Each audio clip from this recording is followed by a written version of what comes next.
बिस्मिल्लाहिर्रहमानिर्रहीम। अस्सलामुअलैकुम नाज़रीन इकराम, अमरीका की जानिब से सऊदी वली अहद शहजादा मोहम्मद बिन सलमान के खिलाफ रिपोर्ट जारी करने पर मुस्लिम ममालिक का सख्त रद्द अमल सामने आने लगा। जमाल खशोगी कत्ल के मुद्दई मुल्क तुर्की के सदर रजब तैयब उर्दगान ने ही इस रिपोर्ट को मुस्तरद कर दिया। अमरीकी ब्लैक मेलिंग से बचने के लिए सऊदी अरब का तुर्क सदर रजब तैयब उर्दगान से बराह रास्त राब्ता। मुस्लिम ममालिक की जानिब से मोहम्मद बिन सलमान को साथ देने की मुकम्मल यकीन दहानी। पाकिस्तान और यूएई की जानिब से भी सऊदी वली अहद के खिलाफ रिपोर्ट को झूठ का पुलंदा करार दे दिया गया। तुर्की और सऊदी अरब का एक होना मुस्लिम ममालिक के लिए बड़ी खुशखबरी बन सकता है। क्या इस मुश्किल वक्त में साथ देने पर वली अहद कश्मीर, फलस्तीन और बर्मा में मुसलमानों पर होने वाले मजालिम के खिलाफ भी आवाज बुलंद करेंगे? क्या सऊदी अरब तमाम मुस्लिम ममालिक को यकजा करके मुस्लिम उम्मा को दोबारा लीड कर पाएगा? ये सब जानने के लिए आप दोस्तों से गुजारिश है कि वीडियो को आखिर तक जरूर मुलाहिजा करें। नाज़रीन इकराम, अमरीका की जानिब से ताल्लुकात में सर्द मोहरी सामने आने पर सऊदी अरब ने तुर्की के साथ इख्तलाफात खत्म करने की कोशिशें शुरू कर दी हैं। 2018 में तुर्की में सऊदी सहाफ़ी जमाल खशोगी के कत्ल के बाद दोनों ममालिक के दरमियान कशीदगी पैदा हो गई थी और उसके बाद सऊदी अरब में तुर्क अशिया के बाइकॉट की अवामी मुहिम भी चलाई गई थी। खबरसां इदारों के मुताबिक सऊदी क़यादत इख्तलाफात में कमी लाने के लिए तुर्क सदर रजब तैयब उर्दगान के साथ राब्ते कायम करने की कोशिश में है। वाशिंगटन में अरब गल्फ स्टेट इंस्टीट्यूट से वाबस्ता क्रिस्टीन दीवान का कहना है कि नई अमरीकी इंतजामिया की पॉलिसी बज़ाहिर ईरान की जानिब झुकाव वाली और सऊदी अरब से ताल्लुकात का असर नौ जायजा लेने की दिखाई देती है। इस तनाजुर में सऊदी अरब खित्ते में तनाज़ात के हल के लिए खुद को एक शराकतदार के तौर पर पेश करने का ख्वाहिशमंद है। कतर के सफारती ताल्लुकात की बहाली के बाद रियाज हुकूमत का अगला हदफ अनकरा हुकूमत के साथ कशीदगी कम करना है। इस सिलसिले में खैर सगाली के तौर पर सऊदी अरब ने कई कैदियों को भी रिहा किया है। इन इकदामात से जाहिर होता है कि अब रियाज हुकूमत ने लचक लाने की पॉलिसी इख्तियार कर ली है। नाज़रीन इकराम, वाज़ेह रहे कि नई अमरीकी सदर बाइडन ने अपनी इंतखाबी मुहिम के दौरान कहा था कि डोनाल्ड ट्रंप ने रियाज हुकूमत को बहुत ढील दे रखी है, लेकिन वो सऊदी अरब को जवाबदेह बनाएंगे। ताहम मुबस्सिरीन का कहना है कि बाइडन सऊदी हुकूमत के साथ अमली तौर पर मियाना रवैया इख्तियार किए हुए हैं, क्योंकि हालात जैसे भी हों सऊदी अरब खित्ते में अमरीका का बड़ा इत्तेहादी मुल्क है। बाइडन रियाज हुकूमत को जमाल खशोगी और इंसानी हुकूक की खिलाफ वर्जियों के हवाले से ब्लैक मेल करना चाहते हैं। यही वजह है कि सऊदी अरब ने हाल ही में इंसानी हुकूक की खातून कारकुन को भी रिहा कर दिया, जिसने खवातीन को ड्राइविंग की इजाजत दिलवाने के हक में मुहिम चलाई थी।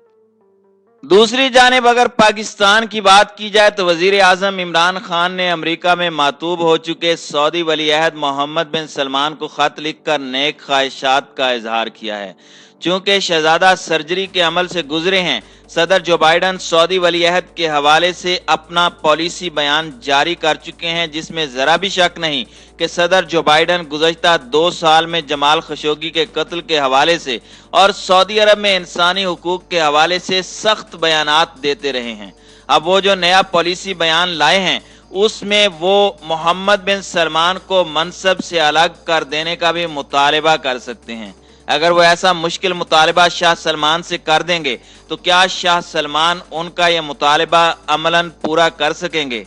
नाज़रीन इकराम, मोहम्मद बिन सलमान के हवाले से एक मामला सदर तैयब उर्दगान का भी काफी उलझा हुआ है। जमाल खशोगी का दादा तुर्क था जो सऊदी अरब चला गया और शाह अब्दुल अजीज का जाती मुआलिज था, फिर वो सऊदिया हो गया।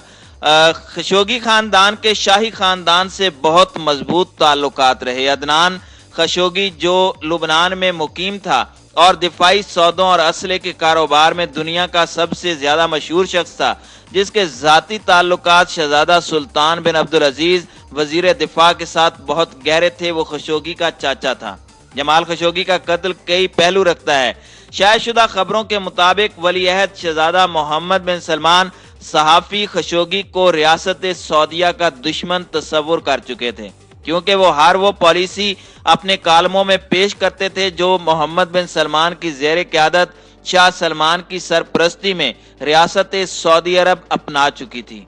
हमारी दानिश में जमाल खशोगी जितना शहजादा तुर्की फैसल से ज़ाती ताल्लुकात के सबब सऊदी रियासती इदारे के लिए असासा थे, उतना ही वो CIA का भी असासा थे, बल्कि शायद आखिरी मरहले में वो सऊदी असासे की बजाय CIA असासा थे।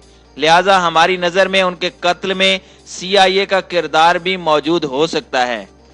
दूसरी जानिब तैयब उर्दगान की बात की जाए तो तैयब उर्दगान इख्वानुल मुस्लिमीन पस मंजर रखते हैं। उनका मशरिक़ वस्ता में इख्वान की हिमायत करना, सदर मरसी का साथ देना, सदर जनरल सीसी का मुखालिफ होना हकीकत है।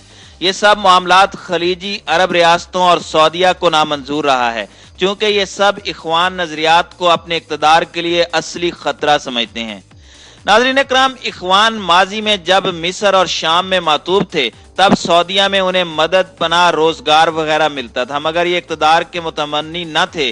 सिर्फ मिस्र में एजेंडा इख्वान का लाना मकसद था। असल झगड़ा तैयब उर्दगान में और खलीजी अरबों और सऊदिया में मुतवक्के तुर्क खिलाफत और इक़्तिदार के हवाले से भी मशरिक़ वस्ता से वाबस्ता रहा है। लिहाजा सदर तैयब उर्दगान का मोहम्मद बिन सलमान के हवाले से जमाल खशोगी कत्ल के हवाले से मौक़िफ़ और किरदार कई पहलू रखता है। वो तुर्क अवाम में एक मजलूम तुर्क खशोगी का मुकदमा लड़ते हुए सियासी तौर पर बहुत मकबूलियत हासिल कर चुके हैं। खलीज और मशरिक़ वस्ता में खुद को अवामी सतह पर मरकज़ उम्मीद बना चुके हैं। खुद को तुर्की को सऊदिया की जगह मुसलमान दुनिया का लीडर बनाने में दिन रात वो मसरूफ हैं। लिहाजा हमें तुर्क सदर की लाइन मौक़िफ़ या कबूल कर लेने या लेने की हरगिज़ ज़रूरत नहीं है। हमारा कोई तनाज़ा ज़ाती तौर पर ना मोहम्मद बिन सलमान से है, ना रियासत पाकिस्तान सऊदिया की अंदरूनी इक़्तिदार की कशमकश में कोई किरदार चाहती है और ना ही होना चाहिए। नाज़रीन इकराम, यहाँ ये अमर भी काबिल ज़िक्र है कि अमेरिका की साबिका हुकूमत इस हवाले से मोहम्मद बिन सलमान को क्लीन चिट दे चुकी है, लेकिन नई हुकूमत ने गुज़श्ता हुकूमत की क्लीन चिट को मुस्तरद करते हुए नई रिपोर्ट जारी की है। हालांकि अब तो जमाल खशोगी के कत्ल का मुद्दई तुर्की भी अपने मौक़िफ़ से पीछे हट चुका है और तुर्की के सदर रजब तैयब उर्दगान भी सऊदी अरब से ताल्लुकात ठीक कर रहे हैं। इसलिए तुर्की ने इस नई अमरीकी रिपोर्ट का खैर मकदम नहीं किया, बल्कि हमें तुर्की की जानिब से खामोशी ही नजर आ रही है। हालांकि कल तक तुर्की इसका मुद्दई खास था। तुर्की को इल्म है कि वो अपने और सऊदी अरब के ताल्लुकात में अमेरिका को कोई खेल खेलने नहीं देगा। लिहाजा तुर्की की खामोशी एक बड़ा वाज़ेह पैगाम है। जबकि पाकिस्तान ने जमाल खशोगी के कत्ल के हवाले से इस नई रिपोर्ट को बाकायदा मुस्तरद किया है। पाकिस्तान के दफ्तर खारजा की जानिब से जारी होने वाले बयान में इस रिपोर्ट के सऊदी वलीअहद मोहम्मद बिन सलमान के हवाले से मुंदरजात को मुस्तरद किया गया। ये दुरुस्त है कि पाकिस्तान की दफ्तर खारजा ने एक मुहतात बयान जारी किया है, जिसमें जहां रिपोर्ट के मुंदरजात को मुस्तरद किया गया वहां जमाल खशोगी के कत्ल की भी मजम्मत की गई है। लेकिन अमरीकी रिपोर्ट के बाद सऊदी अरब के दफ्तर खारजा ने भी एक बयान जारी किया, जिसमें जहां रिपोर्ट में सऊदी वलीअहद के मुलविस होने की तरदीद करते हुए रिपोर्ट को मुस्तरद किया गया, वहां यह भी कहा गया कि जमाल खशोगी का कत्ल एक मुजरिमाना अमल था, जिसे सल्तनत सऊदी अरब एक जुर्म के तौर पर ही देखती है। इसलिए सऊदी अरब ने इस कत्ल की मुकम्मल तहकीकात की हैं और इसमें मुलविस अफराद को सजा दी गई है। ये लोग अपनी सजा काट भी रहे हैं। नाज़रीन इकराम, पाकिस्तान से पहले मुत्तहिदा अरब अमारात ने भी इस अमरीकी रिपोर्ट को मुस्तरद किया है। मुत्तहिदा अरब अमारात की जानिब से अमरीकी रिपोर्ट के जारी होने के फौरी बाद सऊदी अरब और सऊदी वलीअहद के हक में बयान जारी किया गया। यहाँ ये अमर भी काबिल जिक्र है कि मुत्तहिदा अरब अमारात और सऊदी अरब शुरू से यकजान दो कालब हैं। दोनों ममालिक के दरमियान बिरादराना ताल्लुकात कोई नई बात नहीं। दोनों ममालिक आलमी सियासत में भी कदम से कदम मिलाकर चलते हैं। उनके दोस्त और दुश्मन भी यकसां हैं। नाज़रीन इकराम, इस तनाजुर में हैरत अंगेज बात यह है कि भारत ने भी कोई बयान जारी नहीं किया और भारत भी खामोश है। हमें भारत की खामोशी को भी गौर से देखना चाहिए। बहरहाल भारत जाने और सऊदी अरब जाने, भारत अपने अमाल का खुद जवाबदेह है। हमारे सऊदी अरब से अपने ताल्लुकात हैं और हम सऊदी अरब को भारत की निगाह से नहीं देख सकते। ये पाकिस्तान के मफाद में नहीं है। ये काम हमें सऊदी अरब पर छोड़ देना चाहिए कि वो खुद जायजा ले कि कौन कब कहां और कितना उसके साथ खड़ा रहा है।